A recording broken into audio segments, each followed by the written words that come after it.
Kitchit 3 Products Private Limited, expanding pan-India for 9 zones. Every zone have 81 branches, inviting master and unit franchise, moderate investment, high return, business handled by company, online and offline marketing for all kind of business, K3 digital marketing, K3 event management, K3 wedding planner, K3 catering, K3 real estate, K3 consultant, K3 trading, K3 study abroad, K3 jobs abroad, K3 films, K3 media and K3 training.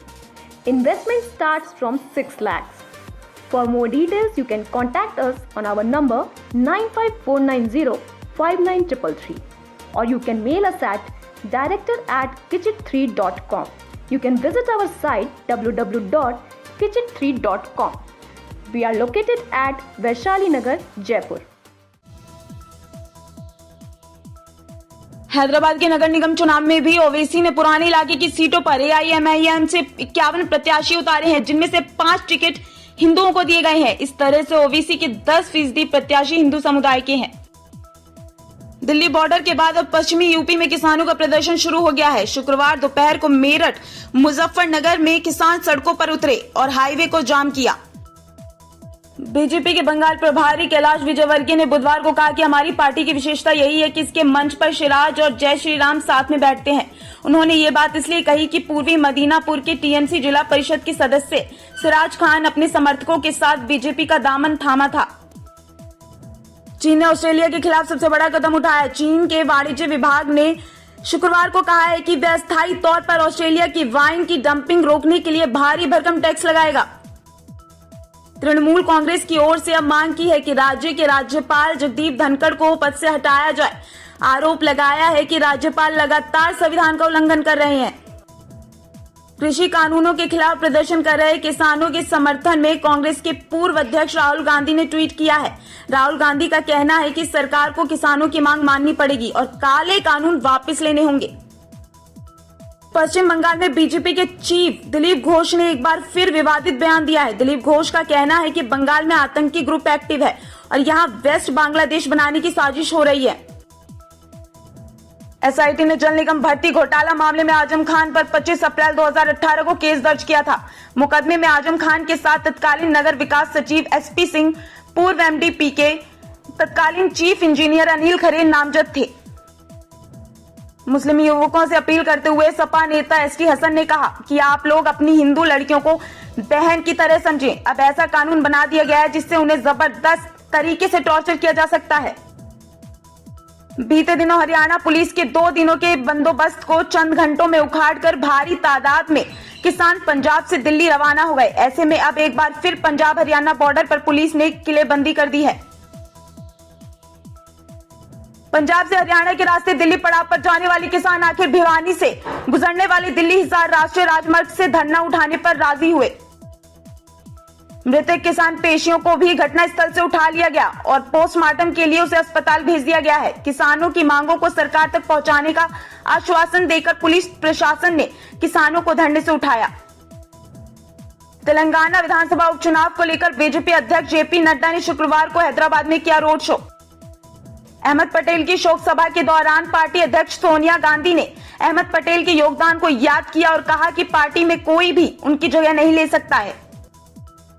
Rahul Gandhi ने भी अहमद पटेल को याद करते हुए कहा कि party जब भी संकट में फंसती थी, कैसे अहमद पटेल हर बार समाधान लेकर आते थे। मल्टी लेवल पार्किंग के पास मिला 8 साल की बच्ची का शव, रेप के बाद हत्या की आशंका। बीते दिन बच्ची पड़ोसी महिला के साथ जंगल में लकड़ी बीनने के लिए गई थी। उसके बाद से वह घर वापस नहीं लौटी थी। पुलिस ने पड़ोसी महिला के साथ एक संदिग्ध को भी पूछताछ के लिए हिरासत में लिया है। बीजेपी के केंद्रीय चुनाव समिति ने बिहार में होने वाले आगामी राज्यसभा उपचुनाव 2020 के लिए सुशील कुमार मोदी को उम्मीदवार बनाया है। ये सीट रामविलास पासवान के निधन के बाद खाली हुई थी। गुरुग्राम में पुलिस ने युवक की सिर कटी लाश बरामद की। मृतक की पहचान यूपी के रहने वाले राकेश के तौर पर हुई है। वह शांति नगर में अपने भाई सुभाष के साथ रहता था। सदर थाना पुलिस ने हत्या का मामला दर्ज किया है। बिहार विधानसभा में शुक्रवार को जमकर हंगामा हुआ। नेता प्रतिपक्ष तेजस्वी यादव ने मुख्यमंत्री नीतीश कुमार पर आरोपों के तीर चलाए। नीतीश ने भी भरी विधानसभा में तेजस्वी यादव को खूब खरी खोटी सुनाई। पश्चिम बंगाल में विधानसभा चुनावों के नजदीक आने के साथ ही सियासत का पारा चढ़ता जा रहा है। गुरुवार को ममता बनर्जी ने प्रेस कॉन्फ्रेंस के दौरान बीजेपी और केंद्र सरकार पर जमकर निशाना साधा और केंद्रीय गृह मंत्री अमित शाह पर व्यक्तिगत टिप्पणियां भी की। उत्तराखंड में आने वाले लोगों के लिए कोरोना टेस्टिंग के बाद अब ऑनलाइन आवेदन भी जरूरी। बॉर्डर पर चेकिंग के दौरान ऐसे लोग जिनमें स्वास्थ्य विभाग की टीम को लगता है कि कोरोना संक्रमण के लक्षण हो सकते हैं, उनका टेस्ट कराया जा रहा है। उत्तराखंड में दिल्ली एनसीआर से आने वाले लोगों पर टेस्टिंग का फोकस ज्यादा रखा गया है, जिसका कारण है दिल्ली में बढ़ते कोरोना के मामले। जर्मनी में कोरोना कहर के बीच मर्केल बोली, क्रिसमस से पहले आ सकती है कोरोना वैक्सीन। स्वास्थ्य मंत्री सत्येंद्र जैन ने कहा कि जिस समय भी वैक्सीन मिलेगी, दिल्ली के पास पर्याप्त इंफ्रास्ट्रक्चर और सिस्टम है। हम कुछ ही हफ्तों में पूरी दिल्ली को वैक्सीन लगा सकते हैं।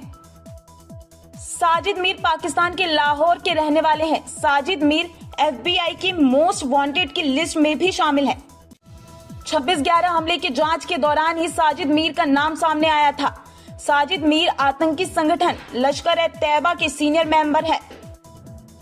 पाक अधिकृत कश्मीर में इन दिनों प्रदर्शन हर तरफ देखने को मिल रहा है। प्रधानमंत्री इमरान खान और उनकी पार्टी ने गिलगित बल्टिस्तान में किया ही कुछ ऐसा है कि वहां के लोगों का सब्र का पैमाना छलकने लगा है। उत्तर प्रदेश के अमेठी जिले में एक दबंग द्वारा शादी के लिए दबाव बनाने पर लड़की ने खुद पर पेट्रोल डालकर आग लगा ली। लड़की को गंभीर जलीय अवस्था में उपचार के लिए अस्पताल में भर्ती कराया गया था। यहां से उसे उपचार के लिए लखनऊ रेफर किया गया, जहां आज उपचार के दौरान लड़की की मौत हो गई। हरियाणा के मेवात जिले के पिपरौली गांव में मां ने अपनी 4 बेटियों की हत्या कर दी। इस वारदात को उस समय अंजाम दिया गया जब चारों बेटियां सो रही थी। सूचना पर पहुंची पुलिस ने घटना स्थल का निरीक्षण किया। किसान मार्च के मद्देनजर दिल्ली पुलिस ने सिंघू के बाद टिकरी बॉर्डर पर भी किया बंद, जारी की ट्रैफिक एडवाइजरी। रोहित शर्मा की चोट को लेकर विवाद के बीच बीसीसीआई ने जारी किया आधिकारिक बयान। रोहित शर्मा यूएई से भारत इसलिए लौटे क्योंकि यहां अपने बीमार पिता को देखने पहुंच सके। किसानों के प्रदर्शन को देखते हुए पुलिस ने दिल्ली सरकार से 9 स्टेडियमों को अस्थायी जेलों में तब्दील करने की मांग अनुमति। फर्रुखाबाद में गुरुवार देर शाम शराब पीने के विवाद में युवक को गोली मारकर घायल कर दिया गया है। उसे लोहिया अस्पताल में भर्ती किया गया, जिसके बाद हालत गंभीर होने पर उसे रेफर कर दिया गया। फर्रुखाबाद जिले में सड़क हादसों में मौतें होती जा रही हैं। कारण बताया जा रहा है बढ़ती आबादी और संसाधनों के सामने सड़कें संकरी साबित हो रही हैं। साल दर साल सड़क हादसों की संख्या बढ़ती जा रही है। रामपुर के आजिम नगर थाना क्षेत्र के गांव पैगा में देर रात शादी समारोह में फायरिंग करने के आरोप में प्रधान पति और उसके पुत्र को पुलिस ने किया गिरफ्तार। शादी समारोह में दोनों डांस के दौरान लाइसेंस राइफल और बंदूक से कर रहे थे फायरिंग। श्री गुरु नानक देव जी के साल प्रकाश पर्व मनाने के लिए 325 श्रद्धालुओं का जत्था पाकिस्तान के लिए रवाना हुआ। ये जत्था पाकिस्तान में ननकाना साहिब में प्रकाश पर्व मनाने के बाद 5 दिन बाद वापस आएगा। 189 श्रद्धालुओं का वीजा काटा गया है। जम्मू कश्मीर की पूर्व मुख्यमंत्री महबूबा मुफ्ती ने एक बार फिर स्थानीय प्रशासन पर हिरासत में लेने का आरोप लगाया और ट्वीट करके कहा कि मेरे साथ मेरी बेटी इल्तिजा को भी हाउस अरेस्ट कर दिया गया है। भारतीय रेलवे के पूर्व मध्य रेलवे जोन ने कोरोना काल के बीच चल रही स्पेशल ट्रेनों के परिचालन का विस्तार किया। बिहार के जयनगर, दरभंगा, बरौनी, रक्सौल, मुजफ्फरपुर और सहरसा से चल रही 13 स्पेशल ट्रेनों को अब 31 दिसंबर तक चलाने का फैसला किया है। राष्ट्रीय राजधानी दिल्ली में यमुना में अमोनिया का स्तर बढ़ने से सूबे के कई इलाकों में जलापूर्ति प्रभावित रहेगी। दिल्ली के राजीव गांधी सुपर स्पेशलिटी अस्पताल में पहली कोविड-19 वैक्सीन स्टोरेज फैसिलिटी तैयार होगी। एक यूटिलिटी ब्लॉक के उस हिस्से को स्टोरेज फैसिलिटी के लिए हैंडओवर किया गया है। मध्य प्रदेश में कोरोना संक्रमण के बढ़ते मामलों ने शिवराज सरकार की चिंता बढ़ाई। कोरोना मामलों में तेजी को देखते हुए प्रदेश सरकार अब छोटे छोटे कंटेनमेंट जोन बनाने पर विचार कर रही है। कोरोना के कहर के बीच रूसी राष्ट्रपति पुतिन ने कोरोना ड्रग प्लांट का उद्घाटन किया, जो कोरोना के इलाज के लिए दवाओं का निर्माण करेगा। पुतिन ने कहा कि यह प्लांट कोरोना की दवाओं का उत्पादन करेगा। उत्तर प्रदेश के सीएम योगी आदित्यनाथ आज वाराणसी जाएंगे। यहां वो पीएम मोदी के आने से पहले की तैयारियों का जायजा लेने पहुंचेंगे। कंगना को हाईकोर्ट में मिली बड़ी जीत, बीएमसी को देना होगा दफ्तर तोड़ने का हर्जाना।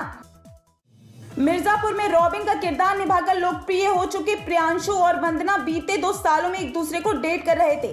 दोनों की शादी कोविड की गाइडलाइंस को ध्यान में रखते हुए हुई है। द इमॉर्टल अश्वत्थामा में विक्की के अपोजिट कास्ट होंगी सारा। जापान ग्रीस में होगी शूटिंग से वक्त निकालकर संजय दत्त की तबीयत पूछने के लिए मिलने पहुंची कंगना और उनसे कहा, हम सब आपके लंबे जीवन और अच्छे स्वास्थ्य के लिए प्रार्थना करते हैं। दिल्ली पुलिस ने सफदरगंज इलाके में छेड़छाड़ के एक ऐसे आरोपी को गिरफ्तार किया है जिसकी उम्र 65 साल है। वह आर्मी से रिटायर्ड कैप्टन है। प्रधानमंत्री नरेंद्र मोदी 30 नवंबर को वाराणसी जाएंगे। इस दौरान पीएम सार्वजनिक बैठक करेंगे और कई परियोजनाओं का शिलान्यास करेंगे।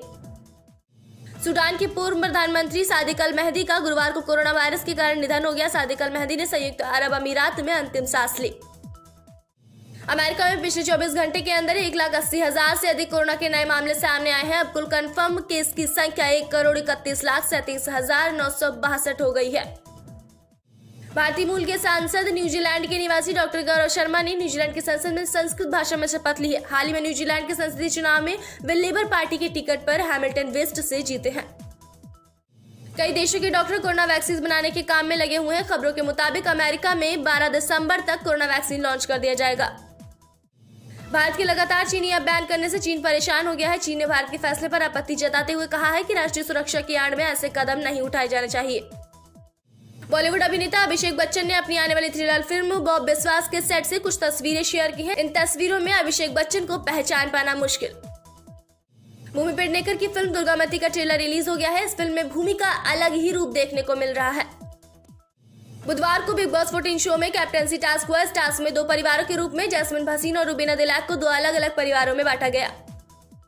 रुबीना दिलैक ने कविता कौशिक की कैप्टेंसी के तहत काम करने से सीधे मना कर दिया। उन्होंने कहा कि उन्हें कविता की कैप्टेंसी से दिक्कत है।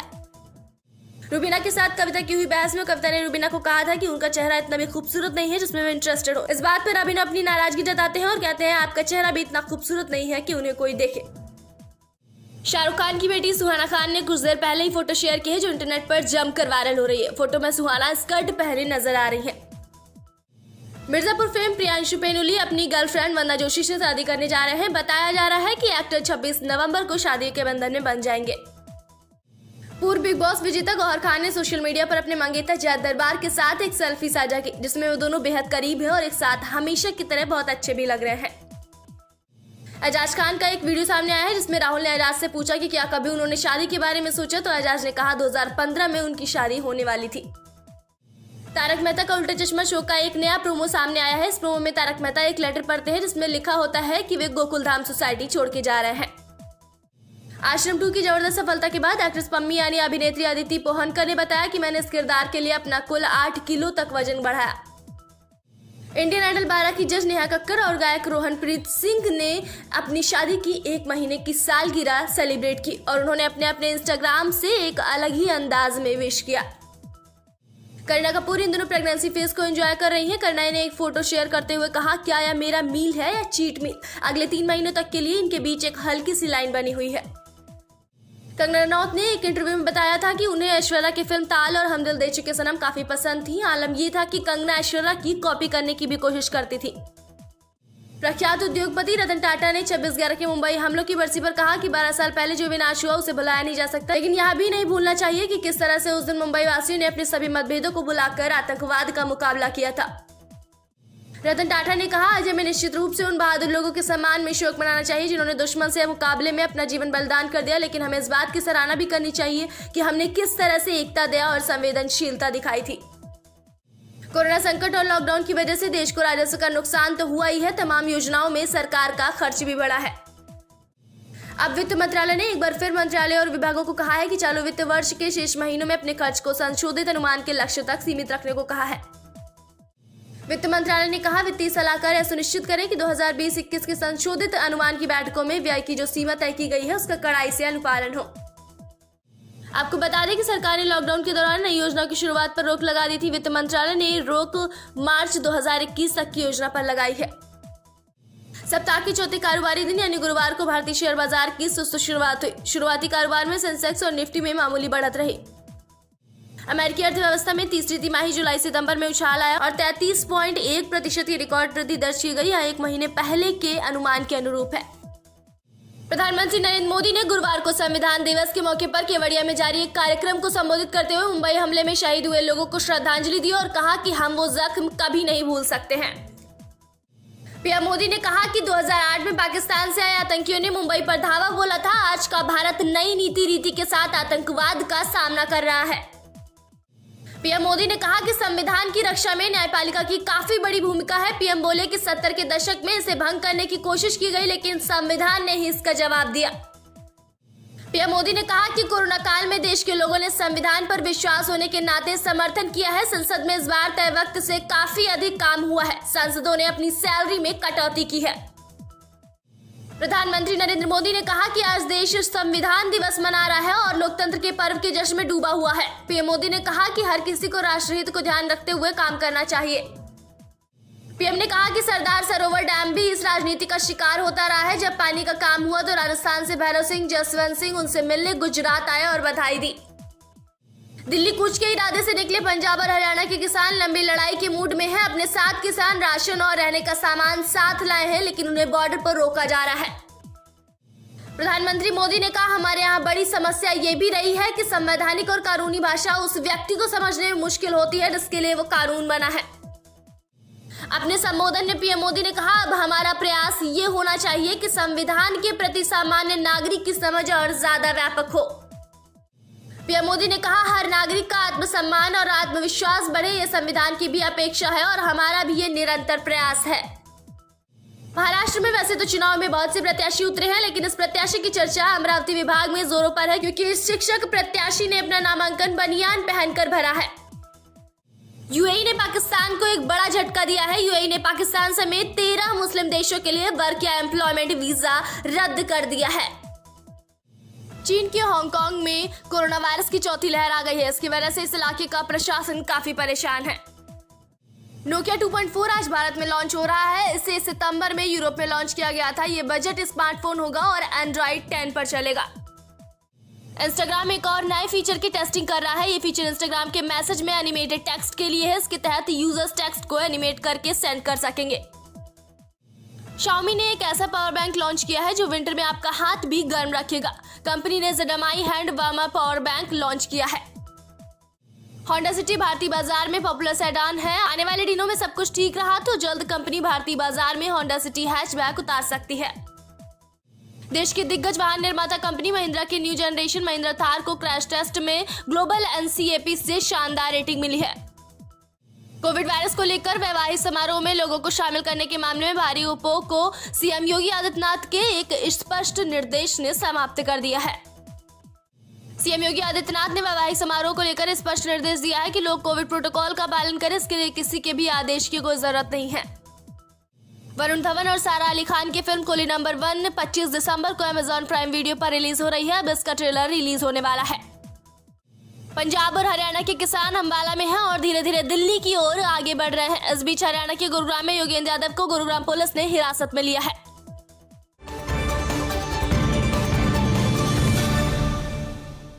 Kitchit 3 Products Private Limited, expanding pan-India for 9 zones. Every zone have 81 branches, inviting master and unit franchise, moderate investment, high return, business handled by company, online and offline marketing for all kind of business, K3 digital marketing, K3 event management, K3 wedding planner, K3 catering, K3 real estate, K3 consultant, K3 trading, K3 study abroad, K3 jobs abroad, K3 films, K3 media and K3 training. Investment starts from 6 lakhs. For more details, you can contact us on our number 95490-59333 or you can mail us at director@kitchit3.com. You can visit our site www.kitchit3.com. We are located at Vaishali Nagar, Jaipur.